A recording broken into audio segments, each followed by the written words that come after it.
In 1973, Mexican anthropologist Santiago Genovez selected 4 men and 6 women to join him on a custom-built raft to float across the Atlantic. He called the 40 by 20 foot raft the Acali, but the press called it the sex raft and the love raft. It was ostensibly set to be an experiment about what causes violence between people and how to prevent it, but it didn't really work out the way he wanted it to.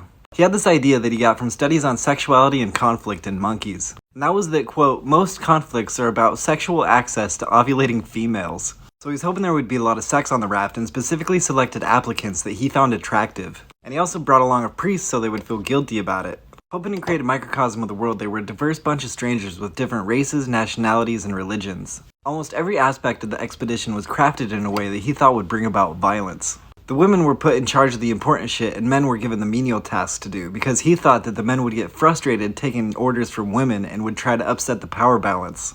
No one besides kind of himself and Swedish captain Maria Bjornstam had any sailing experience. There was really no privacy on the raft, they weren't allowed to read, and they had to shit off the side in full view of others. The acolytes, as I'm calling them, had daily confidential questionnaires. They had questions like, who annoys you most on the raft? With whom would you like to most have sex?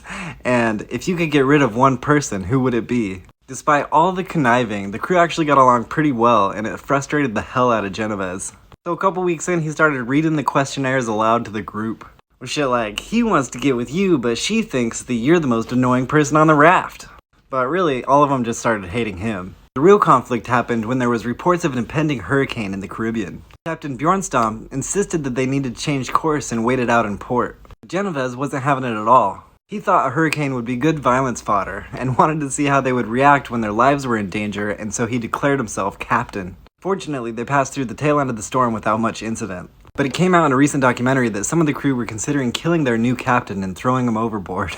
A few days later, they found themselves in a shipping lane and there was a huge cargo ship heading right at them. Santiago freaked out and ran around the deck like a chicken with his head cut off. But Maria kept it cool and calmly told the crew what to do, and they lit flares and successfully alerted the ship, which was able to divert its course and not crush them. After that, they held the boat with no confidence and reinstated their old captain. And then they got word over the radio that Santiago's university had disavowed him and the experiment. All in all, the voyage lasted 101 days. The only violence was when they bludgeoned a shark on the deck, and there wasn't even that much sex on the raft.